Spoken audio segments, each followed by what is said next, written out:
સાબરકાંઠા પ્રભારી મંત્રી બળવંતસિંહ રાજપૂતે હિંમતનગર ખાતે સિવિલ હોસ્પિટલમાં શંકાસ્પદ ચાંદીપુરા કેસના બાળકોની મુલાકાત લીધી। સાબરકાંઠા જિલ્લામાં ઉદ્યોગ, શ્રમ અને રોજગાર મંત્રી અને જિલ્લા પ્રભારી મંત્રી બળવંતસિંહ રાજપૂતે હિંમતનગર સિવિલ હોસ્પિટલ ખાતે શંકાસ્પદ ચાંદીપુરા કેસના બાળકોની મુલાકાત લીધી હતી। મુલાકાત દરમિયાન પ્રભારી મંત્રીએ શંકાસ્પદ ચાંદીપુરા કેસના બાળકોને આપવામાં આવતી સુવિધા અંગે વિગતો મેળવી।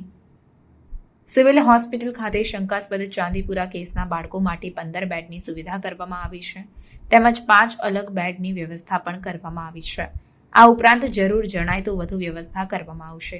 ઉલ્લેખનીય છે કે અત્યાર સુધીમાં શંકાસ્પદ ચાંદીપુરા કેસના 14 કેસ નોંધાયા છે, જેમાં 2 રાજસ્થાન, 4 અરવલ્લી, 1 ખેડા, 7 સાબરકાંઠાનો સમાવેશ થાય છે, જેમાં મૃત્યુઆંક 6 છે।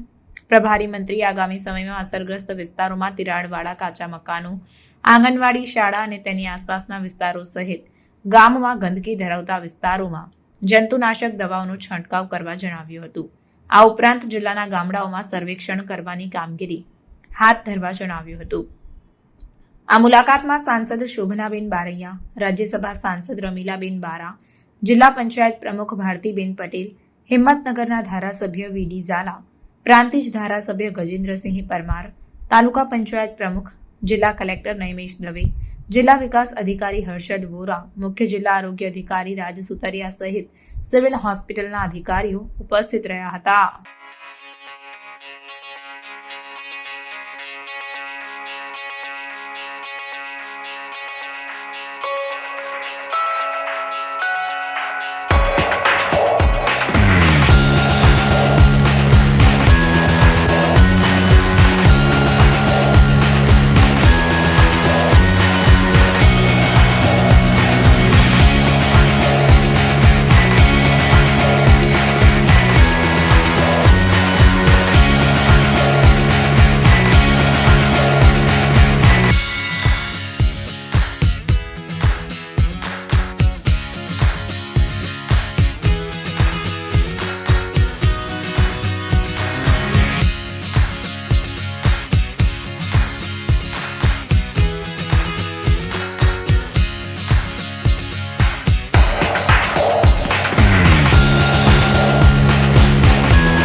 આવા ન્યૂઝ જોવા માટે સાબર આવાઝ યુટ્યુબ ચેનલને સબસ્ક્રાઇબ કરો અને લાઇક કરો, જેથી હવે પછીના દરેક સમાચાર સબસ્ક્રાઇબ કરેલા હશે તેઓને નવા સમાચારની માહિતી મળી જશે।